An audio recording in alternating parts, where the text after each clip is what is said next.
이 비타민에 대한 관심도가 완전 높아진 것 같은데 우리나라 사람들이 유전적으로 비타민 D 합성 능력이 굉장히 떨어진다고 합니다. 식욕 부진과 구토, 설사 뭐 이런 것이 나타날 수 있고 신장 독성이나 신장 결석을 일어날 수 있는 경우가 있습니다. 잘 먹고 잘 살자. 약사 아빠 김정입니다. 의사 딸 김자입니다. 코로나를 우리가 겪고 나서부터 면역에 대한 관심이 많아지면서 이 비타민에 대한 관심도가 완전 높아진 것 같은데 바로 비타민 D입니다. 비타민 D 드세요? 멀티비타민을 먹고 있으니까 안에 조금 포함되어 있는 걸로 알고 있어요. 비타민 D에 대해서 한번 알아보도록 하겠습니다.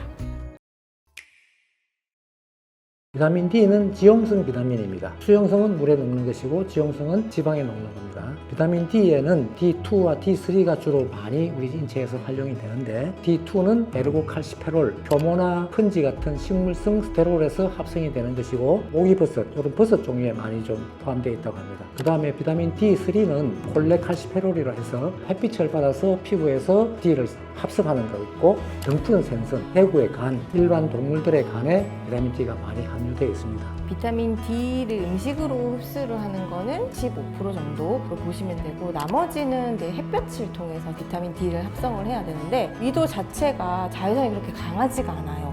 그리고 우리나라 사람들이 유전적으로 비타민 D 합성 능력이 굉장히 떨어진다고 합니다. 비타민 D는 햇빛을 쬐면 만들어진다 이렇게 생각하고 보통 경시하기 쉬워요. 국민들의 평균 수치를 나온 자료를 보면 17.6이 나온다 하는데 아주 낮은 수치입니다. 30 이상 되게 꾸준히 유지하려면 자외선 차단제를 바르지 말고 자외선 농도가 제일 높은 오전 11시에서 오후 3시 사이에 15분에서 20분간 쬐줘야 됩니다. 유리창가에 앉아서 햇빛을 쬐는 분들이 있는데 유리를 통한 자외선은 비타민 D를 합성하지 못한다고 합니다. 영양제로 보급해 줄 수밖에 없습니다. 비타민 D의 주 기능은 칼슘 흡수입니다. 우리 혈중에 칼슘과 인의 농도를 맞춰가지고 이 농도를 평형으로 유지하게 해주고 뼈가 튼튼하게 돼야 되는데 혹시 이것이 부족하게 되면은 뼈에 있는 인과 칼슘이 혈중으로 빠져나와서 뼈가 물러지거나 휘는 현상이 일어납니다. 어린이들한테는 무릎병, 소아청소년한테는 안짱다리, 고령자한테는 골다공증 등으로 해서 골절이 잘 돼요. 신경을 써서 좀 더 공급을 하도록 노력해 줘야 되겠습니다.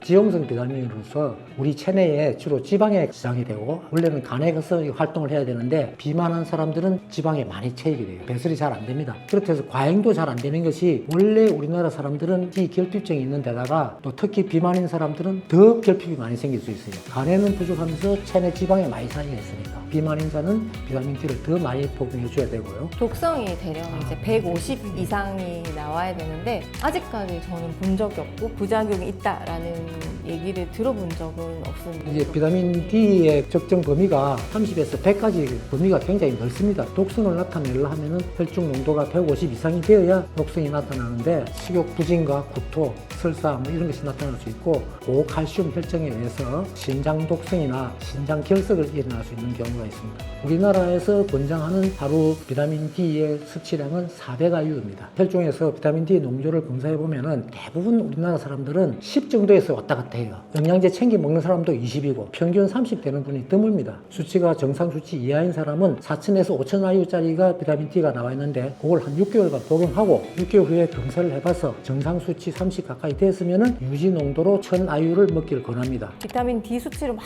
올려야 할 경우에는 한 달에 한 번씩 오셔서 주사를 좀 맞으셔가지고 적정 수준으로 올리고 그거를 유지하기 위해서는 약을 좀 잘 챙겨 드셔야 됩니다. 왜냐면 몸에서 그만큼 많이 사용을 하거든요. 맞으시는 동안에도 약은 드셔야 돼요. 유럽 사람들, 그 사람들은 결핍 환자가 우리보다는 적습니다. 햇빛을 찾아다니고 또 그 나라 정부 차원에서 모든 공산품에다가 비타민 D를 넣어서 만들도록 권장하고 있어요. 과자를 먹어도 D가 충분히 들었고 이렇기 때문에 유지를 해줄 수 있는데 우리도 정부에서 좀 그런 신경을 써서 해줬으면 좋겠습니다. 연구 결과에 따르면 지금 20, 30대들이 더 섭취율이 낮다고 합니다. 부족하지 않도록 신경을 좀 써야 될 것 같습니다.